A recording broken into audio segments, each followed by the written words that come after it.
which shall not break my head, for yet my prayer also shall be in their calamities. So this was our focus. The two verses there was our major focus.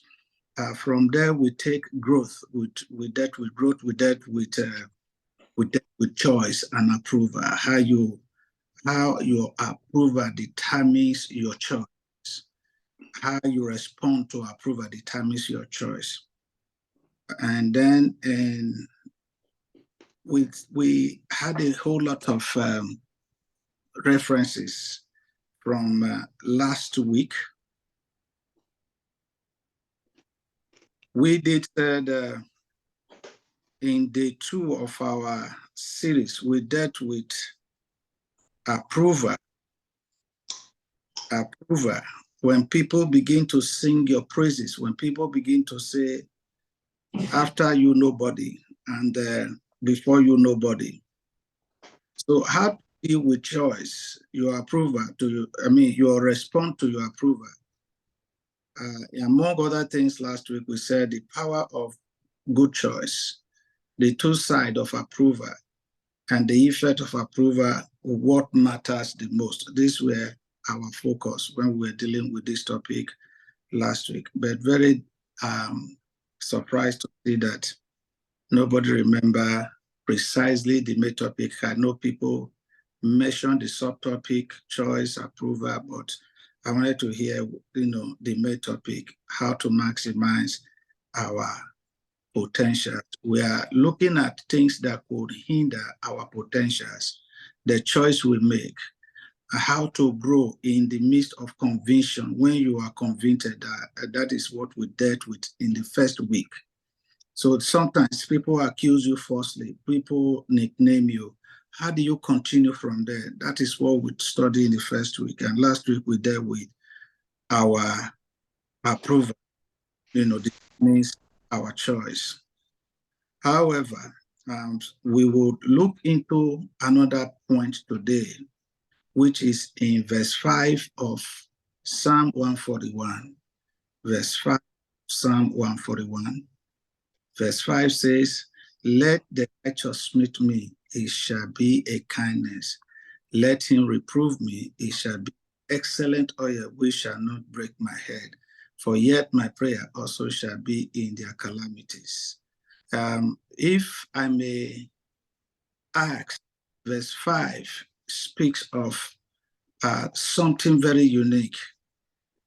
When the Bible speaks of smite, it doesn't mean taking necessarily using a whip to whip somebody. It's speaking of, correction. If you read other translations, you will see that word smite there. I think I do have it from the very first week. NIV says, let the righteous man strike me, that is a kindness. Let him rebuke me, that is oil on my head. My head will not refuse it, for my prayer will still be against the deeds of the evildoer. But the other translation, TLB, it says, let the godly smite me, it will be a kindness. If they reprove me, it will be medicine. Do not let me refuse it, but I am in constant prayer against the wicked and their deeds. So what is this? And I think there is a other translation that says correction. They use the word correction instead of smite. So in our day 3 of this topic, we want to look at that verse 5 of Psalm 141 that says, if the righteous strike me, I will not be offended. Not be offended. What was David saying? What was the entire message that David is trying to pass across? This is what we want to look at in our day 3 of this series. Verse 5 says, the key to my response, the key to my potential is my response to my correction. So David was saying that if I am corrected, I will not be offended. If I am rebuked, it will be like an oil or oil of medicine upon my head. So this is what we want to look at today. Our study outline is we will look at the word briefly, correction. What is correction? We want to look at why many people reject correction or object to correction. We will also look at negative response to correction, biblical method of correction, and then the biblical benefits of correction. So if David says it is a medicine, we want to look at areas where David sees correction as medicine. Remember, our target is how to maximize our full potentials. How do you get to be that man, that woman that God created you to be? How do you fulfill your destiny in a world full of so many distractions and up and down? How do you become the best among your equals? There are certain things that you cannot do as an individual that you need others to see. The reason we use mirror to look at ourselves is not because we don't know we are beautiful. We use mirror to put a finishing touches to the little mistake we may have made or the things we forget when we are dressing up. This is why we use mirror. And so correction seems to look like a spiritual mirror that brings us back or that remind us of our error. No matter how good you are, no matter what you have achieved or accomplished in life, there is always still room for improvement. We must bear this at the back of our mind. Are you the the best in your family, the richest in your family? There's still room for you to acquire more wealth. Are you the most educated? There is still degree that you have not acquired yet. Do you have the best car? There are still good cars that you have not yet ride. And, the list goes on. And so there is always room for us to become, to have the best. No matter our ability, we still have room for more. And that can only be achieved through correction.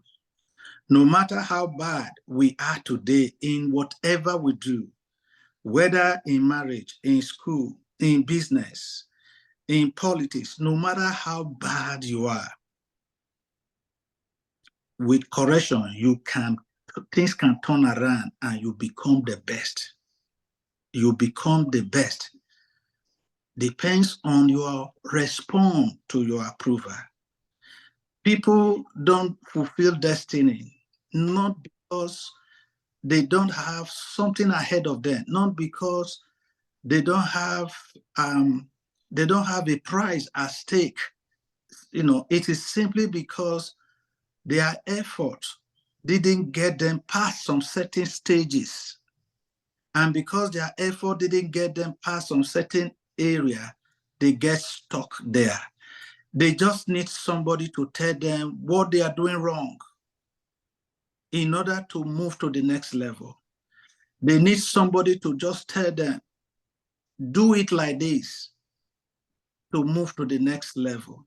So our response to correction determine whether we will fulfill destiny, whether we can maximize our full potentials or not. And this is why David says, if the righteous strike me, it will be a kindness. There are times when we slap people, they say, turn the other side, or they turn the other side, or they just tell you thank you. Sometimes that thank you is bitterness. They don't just want to retaliate or fight. That is why they simply say thank you. But David is saying here that if a righteous man strike me, correct me, instead of that strike, let me using correct. it would be a kindness to me. In fact, the Bible says that it is only the person that God loves that he rebuke, he chastise. So correction should be seen as a mark of love, a demonstration of love, not hatred. So no matter how bad we are, we can be the best. Do you know one thing with athletics? People who are involved in sports, majority of them they don't bother about what they do best. When they are standing before their trainers, they don't ask them, what do I do? What am I good at? They want to know in the area of the sport they have chosen, what is the limitation? How can they do best? How can they perform well? What are the things that are drawing them down? It is when you know your mistake, you improve in your mistake, that you can climb the next ladder. If you don't know your mistake, you cannot move past that hurdle. In school, then, when you fail a class, you repeat. They ask you to go and do it again. No matter who that person is, whether it's the son of the head of the village or your John Were, or even the principal himself, if the child fails, they ask the child to repeat. Why? They want to take him around the circle to know his area of limitation. But this correction attitude or manner or pattern, many people have a different response to it. Many people respond to it differently. And this is why this topic is titled, How to Maximize Our Full Potential. If you can see correction the way David see it, the sky is the limit. If you can take correction as a medicine, the sky will be your limit. So athletes ask for what they do best, but they want to know what they lack. Correction is a medicine for that cure failure. Correction is the medicine, the antidote that cure failure. When you see people who are prone to failure, the difference is just that they didn't have somebody to correct them. They keep making the same mistake often and often. Every now and then, they are doing the same thing. They are passing the same road. They are eating the same food. They are dressing the same way. They are talking the same way. But when they have somebody to address them, to correct them, to point out what they are doing, you will see a change in their lives. So correction is a change that makes something right. It can also be defined as a change that rectifies an error or inaccuracy. A change that rectifies an error or inaccuracy. David prays, if someone correct me, it will be like medicine. Do not let me refuse it. What was David's intention here? What was he thinking about? David was looking at where his prize is and where he is today. If you are a student, you go late to class and your teacher asks you, well, why do you come late to class? And you feel, insulted. You just forgot that you have a prize ahead. You have a crown ahead. So your teacher asking you why you come late is looking at that prize. Lateness could cost you that gold, that crown. Lateness could cost you to miss out. So correcting you is simply helping you to move closer to that crown that is ahead of you. Why many reject correction? Why do many people reject correction? If correction is seen as a medicine, but why are many people refusing it? Now, let's look at a business circle. Let's assume somebody who cook, for business. He's cooking rice and beans. And then a sister could buy from the rice and say, sister, it'd be like, there's too much salt in this rice. And then the sister blew up. Do you know how many people eat my food? Do you know how many people I cook for? Here is the trick. A simple act of correction. Oh, I didn't say it like that. Maybe it's my mouth. Okay, next time I will reduce the salt. That same person might walk into Bishop's office tomorrow, and then Bishop will say, oh, this coming Thanksgiving, I'm looking for people who will cook rice for the church. The same person that eats your food, oh, Sister ABY can cook very well. I tasted her food a few days ago. In fact, it is delicious. Why? Your response to her correction has opened a way for you. But if you beat her down there or beat him down there, here is an opportunity, a business opportunity for you. Guess what? If there is nobody in the whole wide world to do for her to, or him or her to recommend to Bishop, your name will never come up.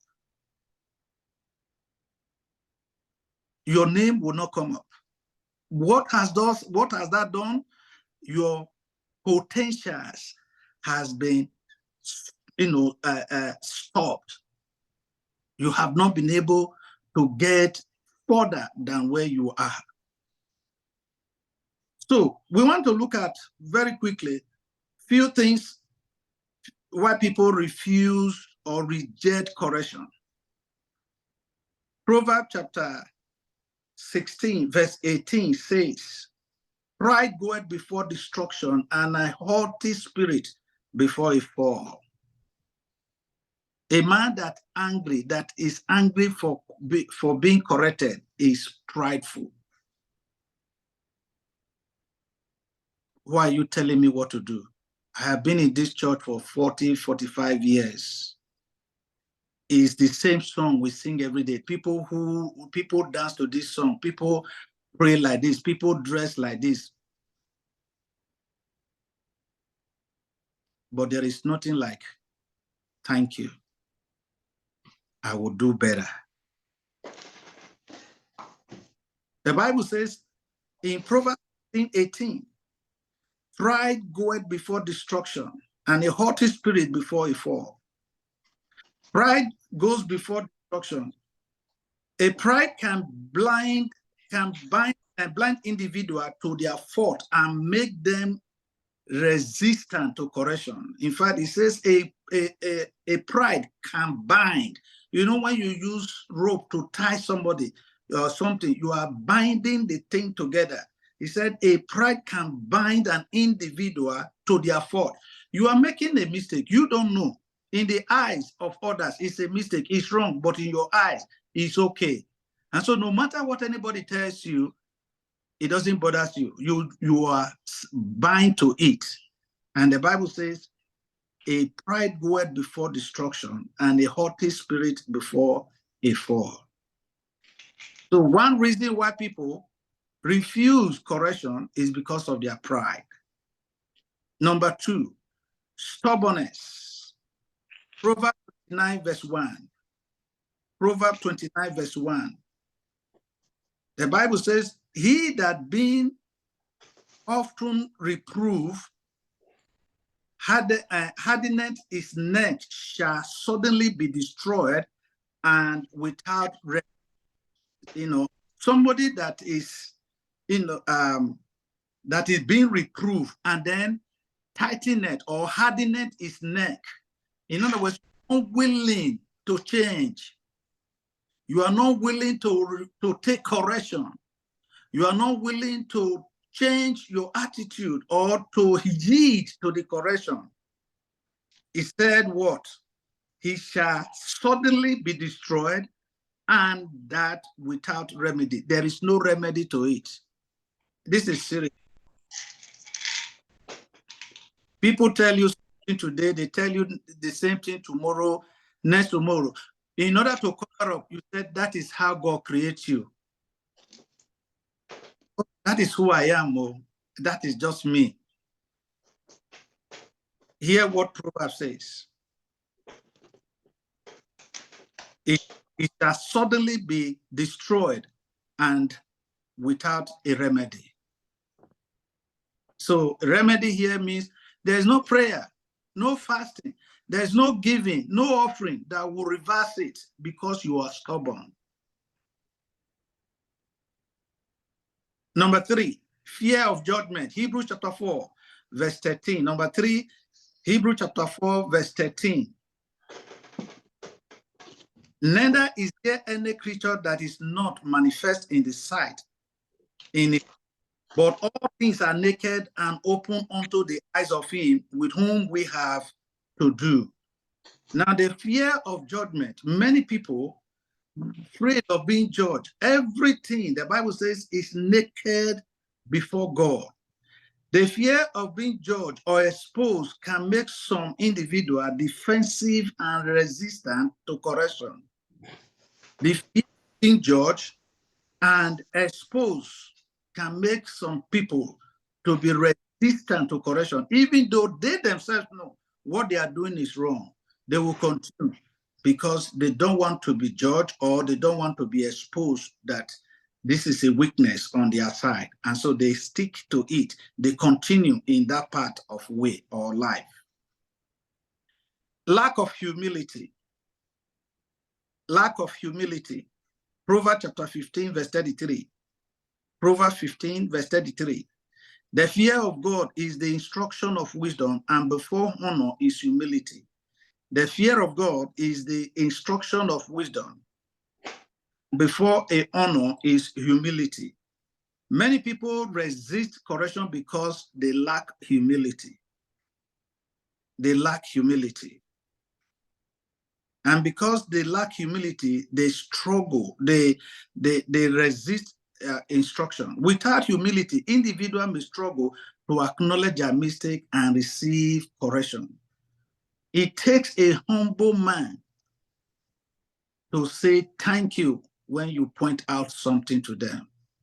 Remember, we are looking at your full potentials compared to where you are today. As a businessman, married man, a student, where you are is not the end. There are more opportunities ahead of you. There are more contracts ahead of you. There are more days to work in that office. It takes a man with a humble heart to take correction. I have this young man there in my place of work. Each time he does wrong, I call him and he will always say, "Oh, I'm sorry, Alex, I will do better next time." No matter the accusation, tell him you are taking him to the office, you want to take him to the manager. The same word he says, is that the same word he's going to say when he gets there. And sometimes after saying that word, you look at him and just said, he admitted, there's nothing I can do again. But let's assume he's defending himself, giving 1,001 reasons why he do what he did. The story will be different. So humility, it takes a humility. Some people look at the age of person correcting them. They look at the academic, the level of his education. They look at, his financial stand. They look at the way he dresses. They look at their influence. Which kind of people does he move with? No, it's not my class. It's not my spec. It's not my my taste and all the other languages that are there. They use all of them. But remember, it was a servant in the house of Naaman that recommended solution for his problem. Not his co-military men, not his co-governors, not even his wife, but a servant in his house. Don't despise anybody. When people speak to you about issues, things you are not doing well, even if you think, okay, they are trying to pull you down, in every foolish thing, there is sense in it. Make it, even if it is foolish, make it to be something useful. So lack of humility. In Proverbs chapter 15, verse 33. Number 5, spiritual blindness can make people resist correction. Spiritual blindness. People are telling you, maybe you are speeding, somebody caught you speeding on the road. And the fact that police didn't catch you today is not everything. And somebody is telling you, brother, learn to drive slow. And then you hate that person. If God could open your eyes to see tomorrow, to see next year, to see many years ahead, you will yield to that instruction. Spiritual blindness. In John chapter 9, verse 41, John chapter 9, verse 41 says, and Jesus said unto them, if ye were blind, you should have no sin. But now you say, we see, therefore, your sin remaineth. Your sin remaineth. We cannot see our blind spot. We need somebody to check. If I ask some of us, all of us on the line, to give me a description of your back, many of us may not be able. We need somebody to help us do that. The same body we carry every day. Do you know that is one part of your body you have never seen in your own body? Your own back. Except you use mirror. But you need somebody to tell you. You need somebody to watch your blind spots. Jesus told them that if you were blind, you don't have sin because you don't see. But now that you say you see, your sin do what? Remaineth. Spiritual blindness can prevent individuals from recognizing their need for correction and seeking growth. Spiritual blindness, it can prevent people from seeking help for correction or for growth, because they think they don't need help. They think they know it all. They think they have arrived, and so they just remain. So these are many other reasons is why so many people fight correction. Some, when you correct them, they just hate you. They don't talk to you. They don't come to the church. They boycott you, and they do all kinds of things. But the bottom line is this: correction is not made to pull us down. It is helping you to fulfill, to maximize your potentials. It is setting you up for the next stage. It is a lift that is taking you to the next level. That is what correction does. But we just saw what happened, or why people resist correction. What are the negative response to correction? How do people respond to correction in a negative way? Why negative response to correction? Our response to correction can potentially hinder our growth and potential in several ways. It can hinder our growth and then hinder our potentials in several ways. One of them is pride and defensiveness. This is the negative response. If you respond to correction with pride and defensiveness, you may miss out on valuable opportunities for growth and improvement. In Proverbs 16:18, where we read before, it said, pride goeth before destruction, and a haughty spirit before a fall. So it prevents you, defensiveness, pride and defensiveness. You want to defend your action. You want to defend what you are doing. It will prevent you from fulfilling or maximizing your potentials.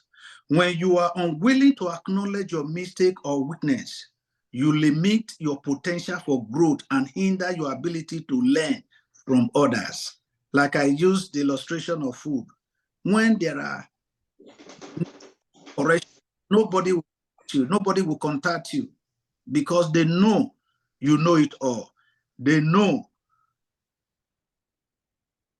that nobody after you and before you. So pride and defensiveness is a key, is a way of people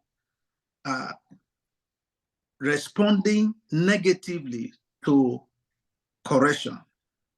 They defend themselves.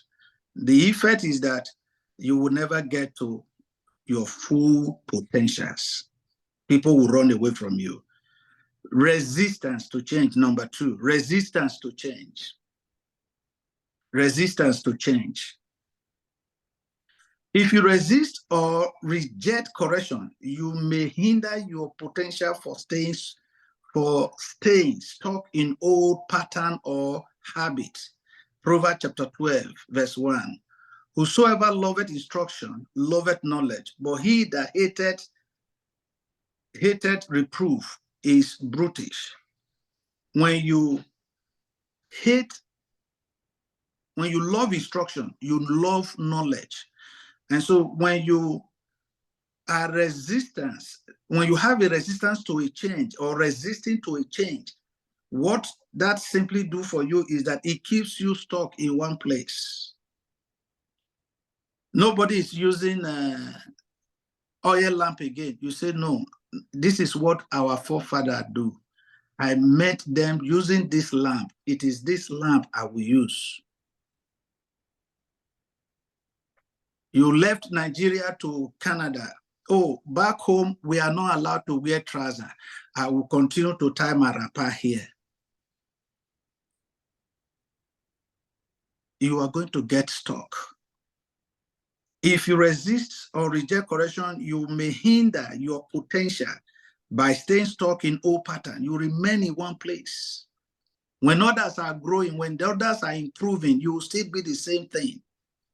If you are a manufacturer, you don't change your product to suit the demand of the season, you will soon run out of business. Why do you think Apple keep bringing in new products?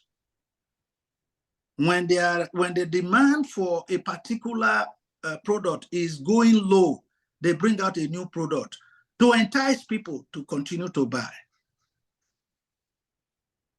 But if you are that person that say, no, it is only this pattern I know, I will continue with this, you will remain there, and others will come and pass. They will pass you, leaving you there. Number 3, limited self-awareness. We are talking of negative response to correction. Limited self-awareness. Failing to accept correction can limit your self-awareness and blind spot. In Proverbs 19:20 says, hear counsel and receive instruction, that thou mayest be wise in thy later end. He said what? Hear counsel and receive instruction, that you may be wise. Not now, later. You may be wise later. And so in in Proverbs chapter 20, it is advised to listen to, it advises us to listen to advice and accept instruction to become wise. There are two areas of correction. You can seek correction and don't do it when they correct you.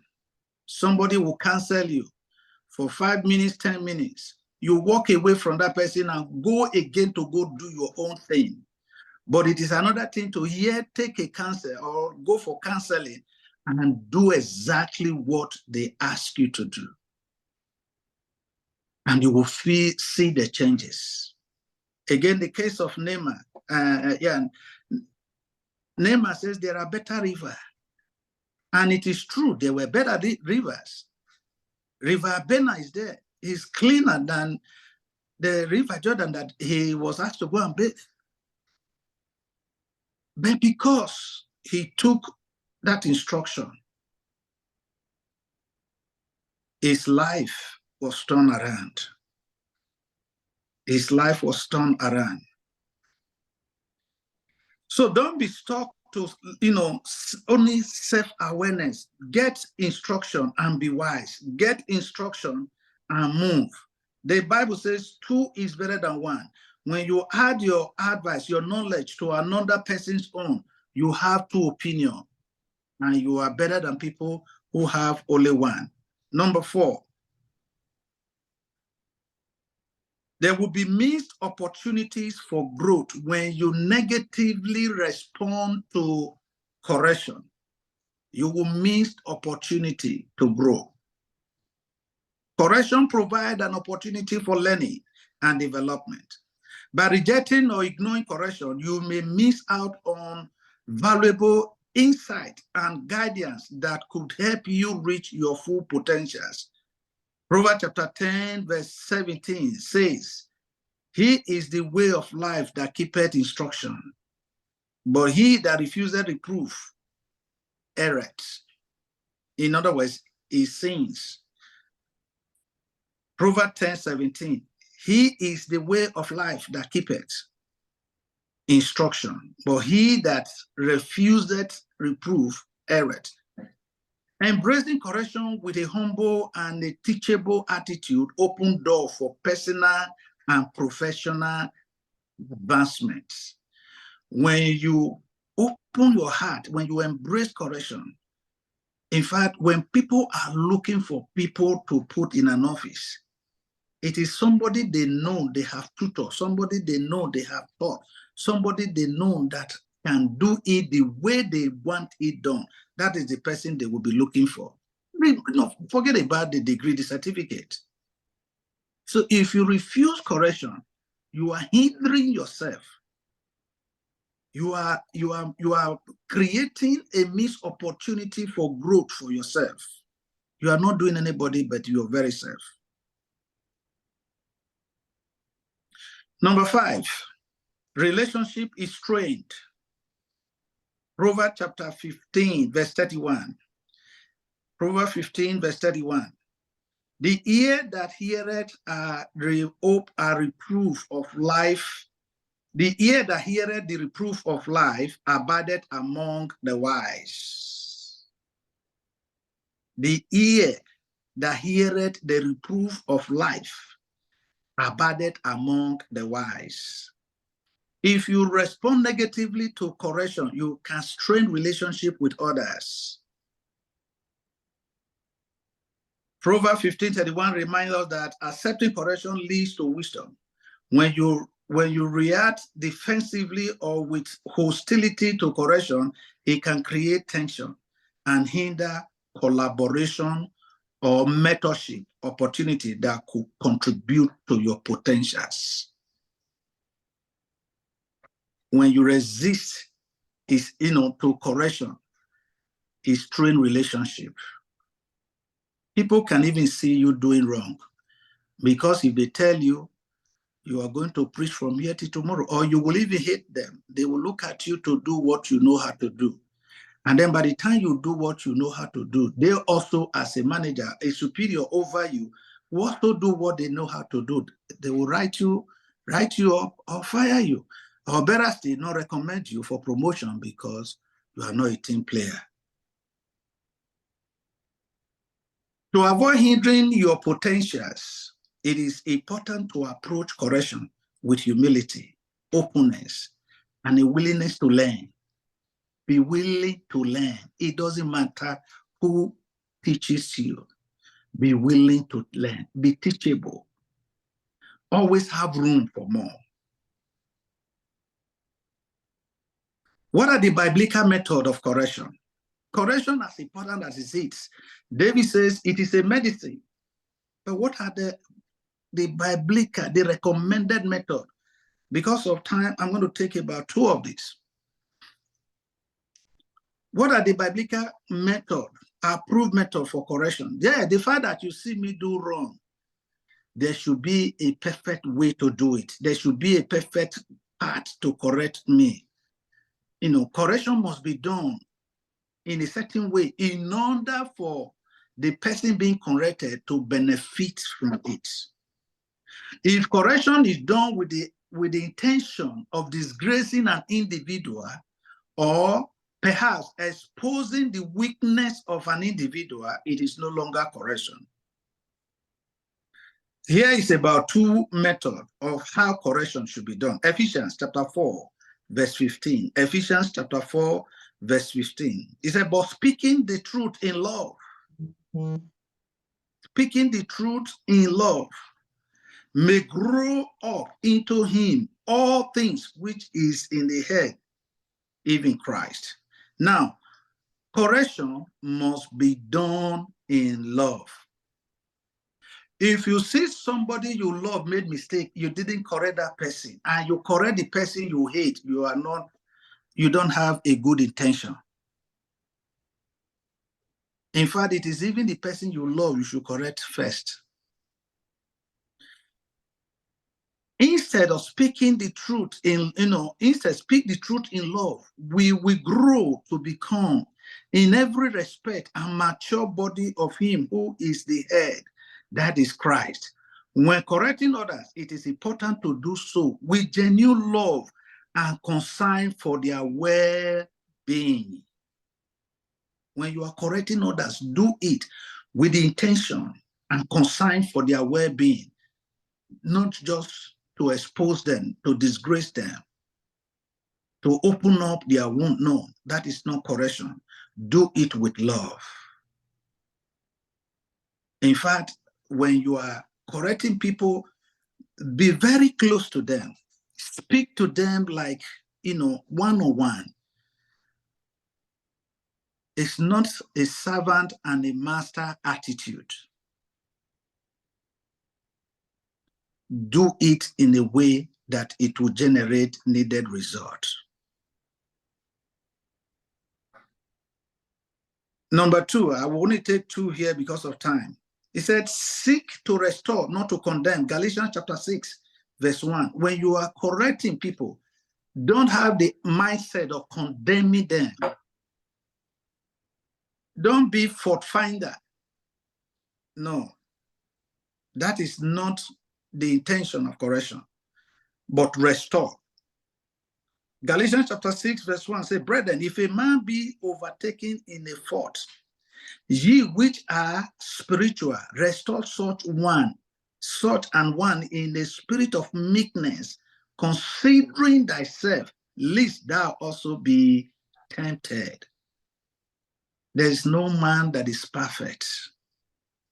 We all can make mistakes. There is no man that is an island. When you see a brother, a sister, make mistake, have the mindset, let your intention be restoration, not to condemn. How do we do this? Don't tell that fault to somebody else before you come to the person. You are the first witness of the error. You went to A to report. You went to B to report. It is even C that came to the person who made mistake. And then when he now come to you, that is when you are now offering him suggestion on what to do. It is too late. They won't take the correction. Go straight when you see it and say, sister, brother, this thing is like this. You did very well. You did very well. This thing you do is good, but this thing's supposed to be here. This thing's supposed to be like this. Don't just start with who born you? Where did you come from? Which village did you come from? Don't you know this thing is not done like this here? We don't do it like this. No, Mount Zion is not like that. Oh, cool down, sister, brother, cool down. Do it gently. Have a mindset to restore. Tomorrow, the shout, when you shout, will drive that person. He will not even hear anything again inside the church. In fact, the nightmare will continue to drive that person. Some will not even want to go to church at all because of the experience he has in the church. Have a one-to-one conversation, and you will see with that spirit of meekness, the joy, the smile that will even come from you. Say, oh, thank you, sister. I didn't know, brother, thank you. Even tomorrow, there are certain things he will do. Will come and meet you first. How? This thing, look at this thing I did. Is it good? You have won that person's heart. Let's move on. What are the benefits of correction? The benefits of biblical correction. There are so many of them. Correction is a sign of God's love. That's number one. Proverbs chapter 3, verse 11 to 12. It's a sign of God's love. Correction is a sign of love. Let me use that. It's a sign of love, not a sign of hatred. If you have negative attitude, respond towards correction, please read Proverbs chapter 3, verse 11 to 12. Any form of correction, whether it be in your place of work, your home, anywhere, by your friends, is a sign of love. He said, my son, you see the very first word there, my son. My son, we know what it takes for somebody to be a son to a person, whether biologically or otherwise. There is a great intimacy that exists between the two of you before such a person can be a son. He said, my son, despise none the chastising of the Lord, neither be weary of his correction. For whom the Lord loveth, he corrected, even as a father, the son in whom he delighted. He said, my son, don't despise the chastising of the Lord. It is only the people he loves he will correct. So when you see somebody who corrects you, it's a sign of love.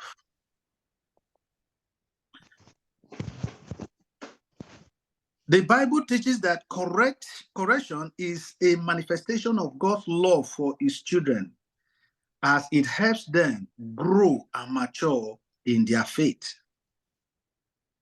Number two, correction is necessary for spiritual growth.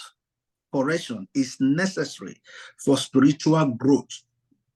You want to grow spiritually, you need correction. Just as we eat food to grow physically, it is correction that helps us grow spiritually. Hebrew chapter 12, verse 6. Hebrew chapter 12, verse 6 says, for whom the Lord loveth, he chastiseth and scourgeth every son whom he receiveth. Every son that God received, he do what? He chastised and he scourged them. Every son.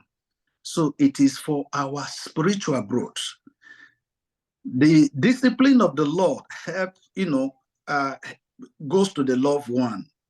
He chastises everyone he accepts as son. The Bible teaches that correction is essential for believers to grow in their relationship with God and become more like Christ. Gold cannot be gold if it doesn't go inside fire.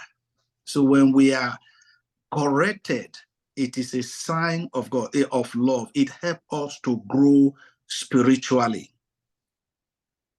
It helps us to grow spiritually. and one more will leave.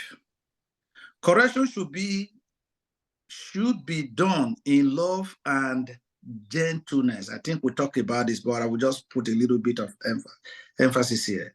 He said it should be done with what? Gentleness and love. Gentleness and love. The Bible emphasizes in Ephesians and Galatians chapter 6, verse 1. You say, brethren, if any man is being overtaken in a fault, ye which are spiritual, restore such and one spirit of meekness, considering thyself, lest thou also be tempted. Why do we need to correct people with gentleness? It is only because we have a target of maturity, a target of perfection, a target of maximizing their full potential. That is what we have in mind, and that is why we are doing the correction. If you do the correction too harsh, you mix the mark. You mix the mark. Many people remain adamant. They just remain the way they are because of the approach of correction. Okay, yes, I they go hellfire, leave me, let me go. I will see you there. Or if you did heaven, don't even wave me. Don't bring water for me like it was written in the Bible with Abraham and the poor Lazarus. Just let me be. No, do it very well. Do it with gentleness. Do it with a target. You want to change somebody's life. You want to redirect somebody's direction. So don't be too harsh. Make sure you do it with correction. So this is what David had in mind in Psalm 141 when he says, if God chastise me, if the righteous strike me, I will not be offended. I will take it with glad. In fact, it is a medicine. It is only correction, with correction, that we can maximize our full potential and become who God really wants us to be. Many of us are in the process of becoming great. We just need a little push, a little touch. We need a little correction. We need a little direction. And our response to this determines whether we will maximize our full potentials or not. God bless you. Please ask a question, if any.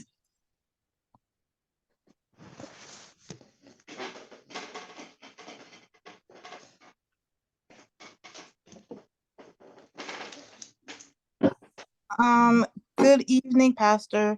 I just have a quick question. So you were speaking about basically taking correction, and I just want to know, when it comes to taking correction, does the delivery matter? Because I believe, some people, they may give you